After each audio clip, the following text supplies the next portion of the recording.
Hi and welcome to Dear Andy, where every week we answer your college football questions here at SI.com.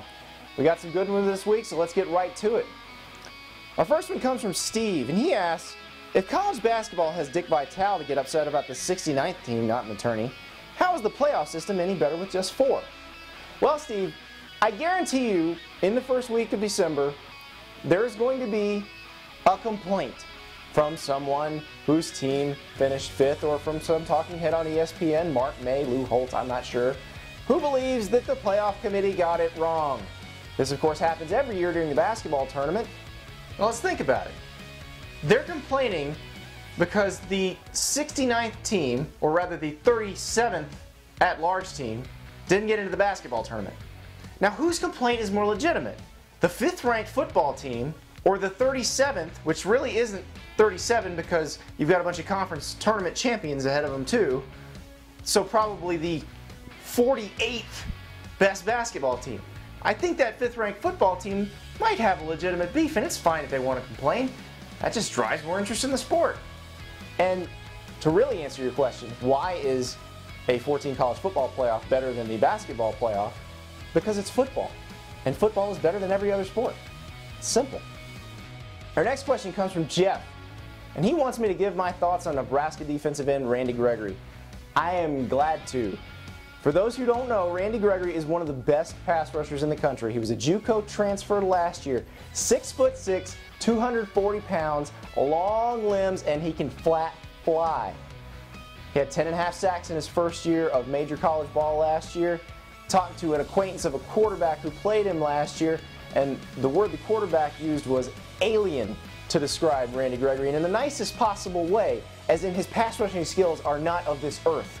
So, Big Ten quarterbacks, those of you who haven't had the pleasure of meeting Mr. Gregory, you're probably going to meet him this year, and you're not going to like it, because this guy is really, really good at getting after the passer.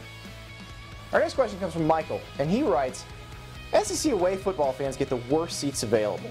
Fan travel is down. LSU has one sold-out game at home. Should the SEC require better seats for visiting fans? Now, Michael, I don't have an MBA and I've never worked in the ticket sales business, but let me spitball for a second here. On the one side, you have the home fans. This is a very large group that you service 7 times a year. Then you have the visiting fans. This is a much, much, much smaller group that you service at most once every 2 years. Now again, I don't have a business degree, but I'm going to go out on a limb and say that the solution to poor ticket sales is not to give better seats to the tiny group that you service once every 2 years over the very large group that you service 7 times a year.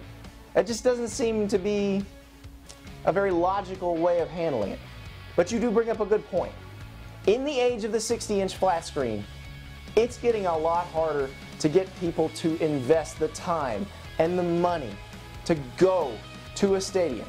And look, the experience at home gets better and better. Television broadcasts are fantastic. They take you further inside the game than they ever have before, and you get to make your own snacks.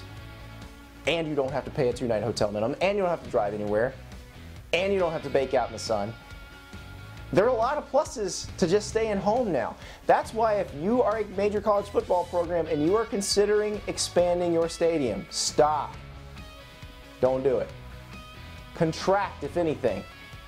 Give a premium experience and charge a premium price, because as the at-home experience continues to get better, the in-stadium group is going to get smaller.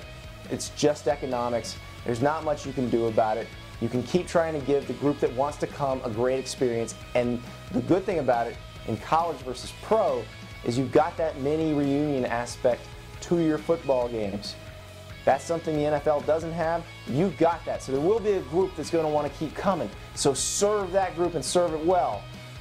But accept the fact that they're not going to come in the same kind of numbers that they did before. And also, don't stiff your home fans to give better seats to the visiting fans. I'm sorry. That's not the solution to this problem. Our final question comes from Michael, and he asks, what 3 things does Charlie Strong need to achieve this season to have a successful first season at Texas? Go! Okay, Michael, I've done some serious scientific research, and I have come up with 3 goals. If Charlie Strong meets each of these 3 goals, Everyone in Burnt Orange is going to be happy this year. Are you ready? Here we go. Number 1, win more games. Number 2, win more games. Number 3, win more games. That's it. Sometimes it's as simple as that. For SI.com, I'm Andy Staples.